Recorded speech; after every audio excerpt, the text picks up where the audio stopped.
Oke, selamat malam teman-teman semuanya.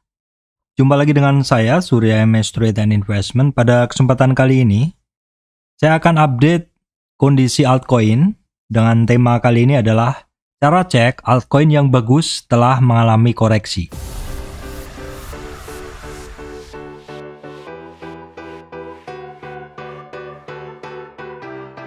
Oke teman-teman, sebelum masuk ke materi, saya sampaikan informasi penting untuk teman-teman semuanya bahwa saya Surya MS Trade tidak terima titip dana trading. Teman-teman mesti berhati-hati apabila menerima tawaran titip dana trading atas nama MS Trade, karena saya tidak menawarkan, saya tidak membuka tawaran titip dana trading dalam bentuk apapun. Teman-teman juga mesti berhati-hati adanya komentar palsu di channel YouTube yang ujung-ujungnya juga menawarkan titip dana trading seperti itu. Saya MS Trade yang asli, hanya yang komentarnya ada highlightnya. Baik teman-teman, saat ini marketnya untuk altcoin, Bitcoin sudah bagus teman-teman. Kita akan cek altcoin mana saja atau altcoin yang teman-teman pegang itu apakah saat ini kondisinya udah lebih baik setelah koreksi. Baik. Kita akan langsung menuju chart, teman-teman. Di sini seperti biasa, saya akan menggunakan Fibonacci, jangan bosen. Kenapa? Karena salah satu guru saya yang ya cukup lama dalam trading, beliau adalah guru di saham, teman-teman. Tetapi ilmu teknikalnya juga sudah sangat mumpuni. Cara tradingnya itu sangat simpel, teman-teman. Berdasarkan hanya support resist yang dibentuk dari Fibonacci. Terus kemudian juga memadukan candle, pola candle, seperti itu. Jadi hanya support resist, bentuk candle, pola-pola candle, dan juga volume seperti itu. Jadi hanya berdasarkan hal tersebut saja ternyata tradingnya sangat simple. Dan saya sendiri sebenarnya juga awalnya, dulu-dulu juga menggunakan indikator teman-teman. Tetapi kalau sekarang saya cenderungannya memang hanya mengandalkan pada technical analysis yang simple, yaitu menggunakan Fibo, support resist, dan seperti yang sudah saya sebut tadi. Oke, tentang Fibonacci yang saya bahas, sering saya gunakan. Apabila teman-teman pengen tahu, silahkan langsung menuju ke playlist Fibonacci, karena di situ ada satu bahasan tentang Fibonacci, dan juga ada beberapa simple tip tentang Fibonacci. Apabila teman-teman ingin menanyakan tentang Fibonacci, silahkan berikan komentar. Oke teman-teman, jadi di sini yang mau saya sampaikan dulu untuk teman-teman semuanya, karena kemarin habis koreksi, ya koreksi dalam, dan sebelum ada koreksi adalah ada kenaikan. Di sini saya mau jelaskan bahwa di dalam suatu kenaikan kripto, saham, forex, ketika dia sudah mulai ada pelemahan, biasanya akan terbentuk yang namanya swing high. Jadi di sini ada dua hal yang perlu kita perhatikan, yang di bawah ini adalah swing low ya, kemudian adalah swing high. Swing low adalah awal suatu tren naik dan swing high adalah akhir dari suatu tren naik. Jadi nanti apabila ada tren turun seperti ini terus dia naik lagi ke sini, maka di sini akan terbentuk swing low lagi. Jadi di sini adalah swing low, di sini swing high dan di sini swing low. Posisi swing low ini adalah tergantung dari trennya. Kalau swing low di sini kalau tren naik, ya, kalau tren naik maka swing low itu adalah berada di awal tren naik, dan untuk swing high dia berada di akhir tren naik. Dan untuk tren turun, maka swing high berada di awal dari tren turun dan swing low berada di akhir dari tren turun tersebut. Kemudian dia naik, akan berulang seperti itu. Baik. Oke, teman-teman, ketika teman-teman mendapati satu koreksi, jadi dalam tren naik ini dia terkoreksi, teman-teman sudah saya sampaikan kemarin, segera tariklah Fibo. Seperti ini. Fibonacci. Ya, seperti ini ya. Ini saya anggap yang di sini belum terjadi, jadi saya hapus dulu. Ketika teman-teman mendapati satu tren naik dan mulai terkoreksi, tren naik itu diawali dari swing low dan diakhiri dengan swing high. Ciri-ciri dari swing low adalah titik di mana dia adalah paling rendah dan tidak ada titik yang lebih rendah dari swing low tersebut. Sedang swing high adalah titik yang paling tinggi dan tidak ada yang lebih tinggi dari sekitarnya, sehingga logonya adalah A. Kalau swing low, logonya adalah V seperti ini. Nah, Ketika satu tren naik ini dia terkoreksi, suatu kripto, saham, ataupun forex terkoreksi, maka teman-teman perhatikan ini adalah supportnya. Ya. Yang pertama ini adalah support pertama, support kedua. Support pertama ada di 23,6 retracement, support kedua ada di 38,2 retracement, support ketiga ada di 50, kemudian 61, dan 78. Ya, itu adalah angka-angka yang umum di dalam koreksi. Nah, teman-teman yang mesti perhatikan, seperti yang sering sekali saya bahas di video saya tentang adanya 3 titik penting dalam koreksi, yaitu yang pertama koreksi sampai 23 dan 38 dan mantul. Jadi yang pertama adalah, saya geser dulu teman-teman. Jadi yang pertama adalah apabila koreksi hanya sampai 23 dan 38 lalu dia mantul ke atas, maka itu adalah koreksi ringan ya teman-teman. Terus yang kedua adalah koreksi umum, yaitu koreksi yang mana koreksinya ada sampai di 50 retracement, 50% retracement. Dan yang ketiga adalah koreksi yang lebih dari 50. Apabila koreksi yang pertama ini teman-teman, suatu altcoin, kripto, kemudian saham, forex terkoreksi sampai 23 dan mantul ke 38 dan mantul, maka tren kenaikan ini masih akan lanjut. Kuat. Kekuatan untuk naik dari tren ini adalah kuat. Jadi kalau teman-teman mendapati satu barang terkoreksi sampai sini terus naik atau sampai 38 terus naik, itu koreksinya ringan dan tren ini berlanjut naik dengan kuat. Namun apabila teman-teman mendapati barangnya terkoreksi sampai 50, itu juga wajar teman-teman. Koreksi wajar adalah koreksi sampai 50. Jadi orang umumnya akan antri di 50 retracement di sini, wajarnya orang antri. Ini adalah separuh dari tren naik, teman-teman. Jadi tren naiknya misalkan dari sini, dari swing low ini ke swing high, maka separuhnya di sini. Ini adalah umumnya orang-orang antri. Pada market yang sangat bullish, biasanya koreksi itu hanya sampai 23 di sini, ataupun hanya sampai di sini. Tetapi umumnya orang antri, dia akan nyampe di sini. Jadi kalau misalkan suatu barang terkoreksi hanya 23, 38 dan mantul, teman-teman sudah antri di 38 retracement nggak dapat, itu berarti barang itu larinya kenceng. Kalau mendapati barang seperti itu, kalau saya pribadi, kadang saya hajar kanan teman-teman.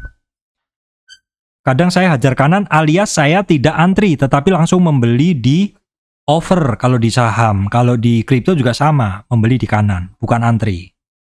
Seperti itu. Tetapi kalau misalkan di 38 jebol teman-teman. Di 38 jebol ada kemungkinan dia akan ke 50 atau koreksi wajarnya, bahkan bisa sampai ke kemungkinan kedua. Kemungkinan pertama kan ini teman-teman, kemungkinan kedua maksud saya yang di 50, dan kemungkinan ketiga adalah yang lebih dari 50. Kalau sampai 50 retracement itu wajar, kalau sampai lebih dari 61 atau di 61 sampai 78 atau lebih, ini koreksi ekstrim.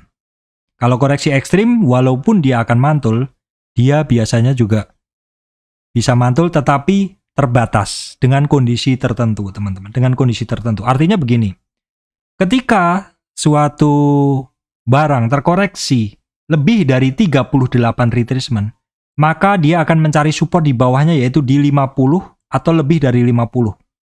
Di kondisi 2 atau di kondisi 3. Apabila dia closing candle-nya di bawah 38 retracement dengan sangat percaya diri, teman-teman lihat candle percaya diri itu adalah apabila closing-nya adalah shooting star ataupun shooting star ataupun marubozu hitam tutup di bawah 38, maka target penurunannya adalah sampai ke 61. Jadi kalau closing-nya di bawah 38, maka ada target sampai 61. Nah, apakah target itu pasti kecapai? Kadang tidak. Apabila ternyata di sekitaran 50 retracement itu ada demand. Bisa jadi seperti itu dia tidak akan mantul. Dia tidak akan sampai ke 61, kadang belum sampai 61 dia udah mantul duluan karena adanya historic price berupa candlestick yang menjadi support sebelumnya. Dan itu kebetulan berada di sekitar 50 retracement atau di bawah, di atas 60. Jadi itu kemungkinannya ya. Memang ini sifatnya agak hafalan teman-teman. Nah itu ya seperti itu. Nah nanti apabila misalkan 38 nggak kuat ya, 38 retracement nggak kuat, dia terkoreksinya sampai 61, dan di 61 itu ada pantulan, ada candle yang mau bentuknya pantulan, rejection, maka target kenaikannya tidak, ya bisa kenceng, tetapi target pertamanya minimal adalah ke 38. Jadi kalau saya gambarkan dengan warna lain, teman-teman, saya gambarkan dengan warna lain, kalau misalkan dia tidak kuat di 38 sini kan, dia akan jebol sampai 61, dan kebetulan misalkan dia berhenti di situ, di 61, dari 61 candlenya adalah hammer, ataupun marubozu hijau, maka targetnya dia ada di 38. Maksud saya tidak kuat 38 di sini teman-teman, bukan yang ini lagi, yang di sini. Tidak kuat di 38 di sini, dia ada target ke 61. Apabila mantul dari 61, target minimalnya ada di 38, sehingga areanya hanya sempit di sini. Dari 61 sampai 38. Apabila nanti closingnya di 38, teman-teman perhatikan candlenya adalah hammer juga, dan juga marubozu hijau dengan volume yang kencang, teman-teman, maka ada kemungkinan 38 dilewati langsung, kemudian lanjut ke 23. Nah, kalau udah di atas 38 dan 23, ini biasanya barang, kalau volume naiknya kenceng, maka kemungkinan lanjutnya adalah tinggi. Nah, poin ini yang akan saya sampaikan ke teman-teman. Jadi kalau misalkan ada satu barang, teman-teman, kalau misalkan ada satu barang yang terkoreksi, terus kemudian terkoreksinya sampai 50 sampai 61, terus kemudian dia berhasil naik lagi di atas 38 dan 23. Jadi di atas 38 ini dan 23, saya gambarkan warnanya biru teman-teman ya. Misalkan ada satu barang nih, saya gambarkan warna biru. Misalkan ada satu barang nih, dia terkoreksi dari sini naik, koreksinya sampai 61 misalkan. Tapi dia berhasil naik ke 50, 38, walaupun dia ada konsol sedikit, ataupun misalkan dia tanpa konsolidasi, lanjut lagi 38 ke atas 23, kemungkinan besarnya dia akan lanjut. Dengan catatan dorongan volume oke, dan candlenya juga candle yang bullish. Nah, teman-teman, ini adalah penjelasan secara teorinya. Sekarang kita akan coba langsung mempraktekannya, melihat kondisi dari masing-masing ini, teman-teman. Kita akan melihat kondisi dari masing-masing cryptocurrency yang akan kita bahas. Kita akan cek dulu dari Bitcoin, teman-teman ya. Sekarang Bitcoin, oke. Di sini kita udah di depan dari kondisi Bitcoin seperti ini. Kita cek dulu, kita kecilkan dulu bentuknya. Ini masih ini ya. Nah, apa yang bisa saya sampaikan tentang interpretasi kondisi Bitcoin setelah kita bandingkan dengan teori yang saya sampaikan tadi.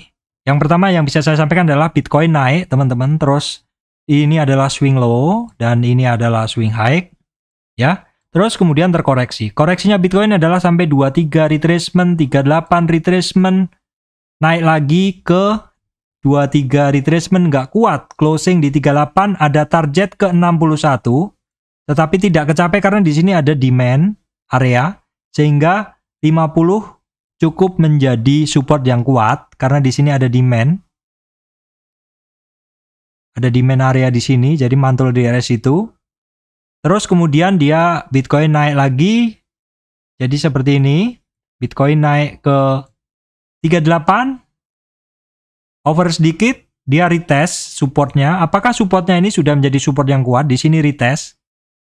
Kemudian dia naik lagi ke atas dan break. Kondisi dari Bitcoin berhasil naik di atas 38. Dan saat ini sudah di atas 23. Teman-teman perhatikan, saat ini Bitcoin sudah mulai membaik lagi. Saat ini ketemu candle resistan candle di kisaran 48.700-an. Jadi perhatikan kalau Bitcoin bisa kuat di atas 47.270, itu adalah supportnya. Dan resistan candle berikutnya adalah di 48.750. Kalau secara teori yang saya sampaikan tadi, kondisi Bitcoin saat ini adalah kembali OTW melanjutkan trennya. Apalagi apabila bisa menjebol 48.720-an, dan juga di sini ada juga di sekitar 4990-an, teman-teman. Kemudian kita cek untuk Ethereum. Nah, ini Ethereum. Sekilas saja, yang lainnya nggak terlalu lama. Ethereum dia berhasil di atas 38, jadi cukup oke. Tetapi akan oke lagi kalau dia di atas 23. Jadi dalam tren naik ini koreksinya memang sampai 61, ada target ke 38 kecapai, udah nyampe di atas 38 teman-teman. Ini targetnya memang target kenaikannya minimal dia di 38 retracement. Dari 61 ini ada minimal kenaikan di 38 udah kecapai. Dan saat ini udah 2 hari bisa bertahan di atas 38. Akan bagus lagi apabila di atas 23 retracement, yaitu di 3490 dan di 3697. Untuk ADA masih belum teman-teman, masih belum begitu bagus. Dia masih di bawah 38 ya, 38 retracement. Kita lihat XRP juga masih di bawah 38 retracement. Kita lihat dulu Matic berikutnya. Ini loading internetnya agak lambat teman-teman ya. Matic masih di bawah 38 retracement teman-teman. Kita lihat XLM juga masih di bawah 50. Masih separuh tren aja belum ya. Dogecoin masih di bawah. Kita lihat dulu untuk EOS juga masih di bawah 61. Ini lemah teman-teman. Terus kemudian ini adalah BNB, dia sebentar teman-teman. BNB saya harus geser yang tren ini supaya tidak mengganggu. BNB sudah di atas 38. BNB oke ya teman-teman. Full masih lemah. ZIL masih belum nyampe di 38 teman-teman, belum nyampe 38 retracement. Oke, kemudian Hedera Hashgraph dia juga belum nyampe di 38. Ya, patokannya di 38 ya. Kemudian Waves udah oke teman-teman, udah di atas 38 retracement. Polkadot sudah di atas 23. Jadi Polkadot ini teman-teman, ini termasuk yang saya saat ini masih pegang. Kenapa Pak pegang Polkadot? Karena Polkadot ini coba teman-teman perhatikan, rentang pergerakannya lebar dan saat ini dia kemarin terkoreksi sampai ke 50, hampir 50.